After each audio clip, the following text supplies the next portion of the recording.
Technical issue అనుకుంటా. మరి కాసేపట్లో మళ్ళీ మీ దగ్గర నుంచి అప్డేట్స్ తీసుకుంటాను.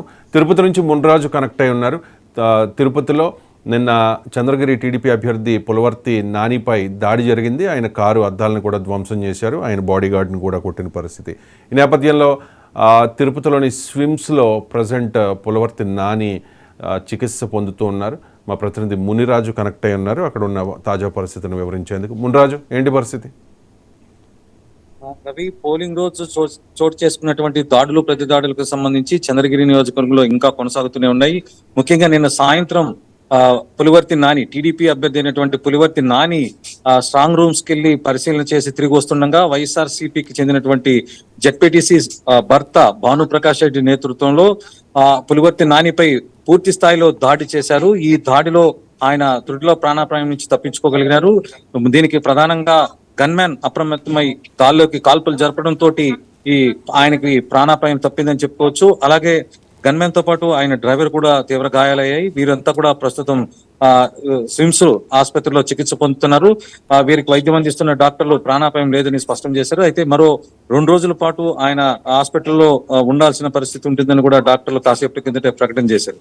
అయితే దాడికి పాల్పడిన పులివర్తి నానిపై దాడికి పాల్పడిన వారి విజువల్స్ కంప్లైంట్ తీసుకున్నప్పటికీ కూడా పోలీసులు 12 గంటల పైన దాటుకున్నప్పటికీ ఈ రోజు ఇప్పటికీ కేసులు నమోదుకు చేయకపోగా తెలుగుదేశం పార్టీ కార్యకర్తలను, నాయకులను ముందస్తు జాగ్రత్త పేరిట పోలీసులు అరెస్ట్ చేస్తున్నటాన్ని వ్యతిరేకిస్తూ పులివర్తి నాని భార్య సుధారెడ్డి ప్రస్తుతం తిరుచానూరు పోలీస్ స్టేషన్ ఎదుట ధర్నా చేస్తుంది. ఈ ధర్నాకు పెద్ద ఎత్తున తెలుగుదేశం పార్టీ శ్రేణులు మద్దతుగా నిలిచాయి. దీంతో ఉద్రిక్త పరిస్థితి ప్రస్తుతం తిరుచానూరు స్టేషన్ ఎదుట కొనసాగుతుంది. ముఖ్యంగా తమ నాయకులను అరెస్ట్ చేయడాన్ని, ముందస్తు జాగ్రత్త పేరిట అరెస్ట్ చేయడాన్ని ఆమె వ్యతిరేకిస్తున్నారు. అయితే దాడికి పాల్పడినటువంటి వైఎస్ఆర్ కాంగ్రెస్ పార్టీ నేతల ఫోటోలు, విజువల్స్ స్పష్టంగా ఇచ్చినప్పటికీ కూడా ఎందుకు అరెస్ట్ చేయకుండా నాంచివేత ధోరణి లేదా పక్షపాత వైఖరిని ఆలోపిస్తున్నారంటూ పోలీసుల తీరును ఆమె తప్పుపడుతూ స్టేషన్ ఎదుట ధర్నా కొనసాగిస్తున్నారు.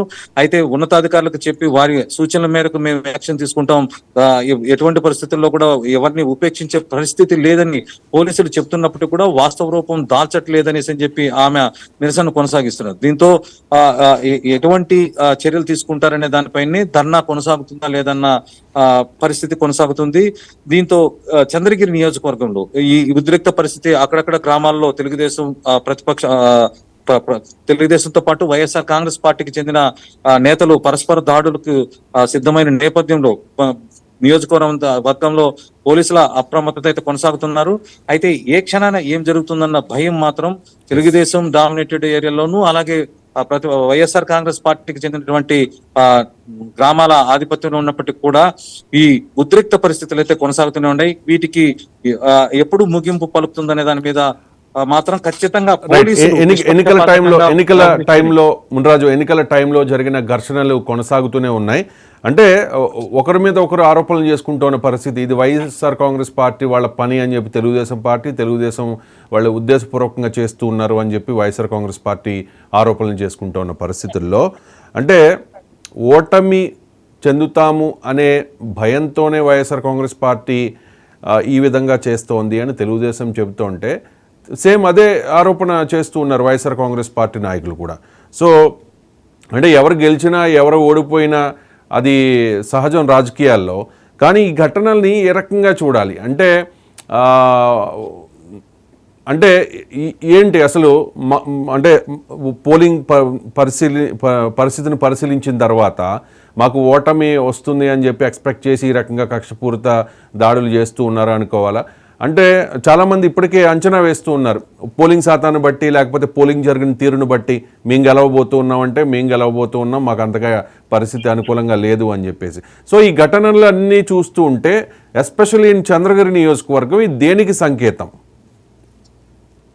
రవి, ఖచ్చితంగా ఇది ఓటమి భయంతో వైఎస్ఆర్సీపీ శ్రేణులు దాడికి తెగబడ్డాయనే దాని మీద తెలుగుదేశం పార్టీ అయితే ఖచ్చితంగా వైఎస్ఆర్ కాంగ్రెస్ పార్టీ ఓడిపోతుంది కాబట్టి ఈ దాడులకు పాల్పడుతుందని ప్రధానంగా ఆరోపిస్తుంది. అయితే పోలింగ్ సరళిని చూసినప్పటికీ అదే నిజమయ్యే పరిస్థితులు కనిపిస్తున్నాయి. ముఖ్యంగా చెవిరెడ్డి భాస్కర్ రెడ్డి తనయుడు మోహిత్ రెడ్డి ప్రస్తుతం బరిలో నిల్చున్నారు. ఈయనకి ప్రత్యర్థిగా గత ఎన్నికల్లో తన తండ్రి చేతిలో ఓడిపోయినటువంటి పులివర్తి నాని ప్రత్యర్థిగా నిలబడడం తోటి అతని పట్ల కొంత సానుభూతి ఉండడంతో పాటు ఓటర్లు సైలెంట్ ఓటింగ్ జరిగింది.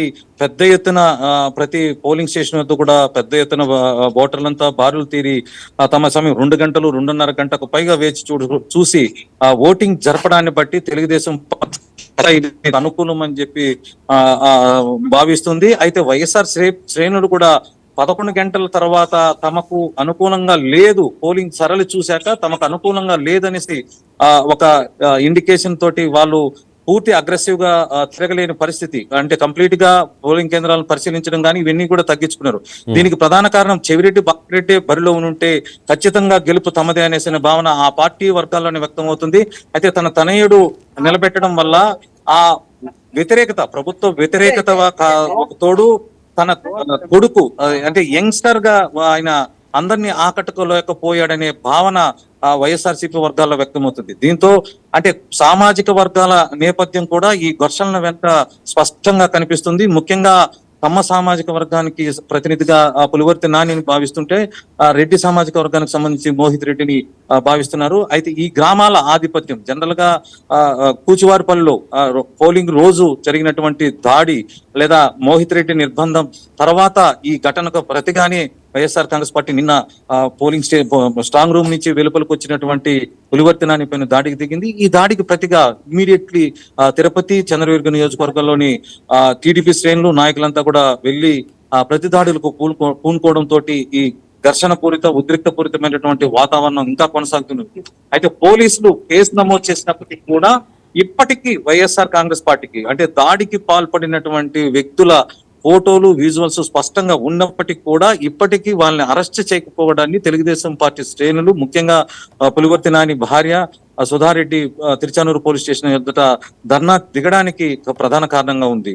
ఈ ఉద్రిక్తులు తగ్గాలంటే పోలీసులు కాస్త నిష్పక్షపాతంగా వ్యవహరించడంతో పాటు మరింత బందోబస్తును ఎలక్షన్ కౌంటింగ్ అయ్యేంత వరకు కూడా కొనసాగిస్తే తప్ప ఈ ఉద్రిక్తలు తగ్గే పరిస్థితి కనిపించడం లేదు. రవి. రైట్ మున్రాజు, మరింత తాజా సమాచారం కోసం మిమ్మల్ని మళ్ళీ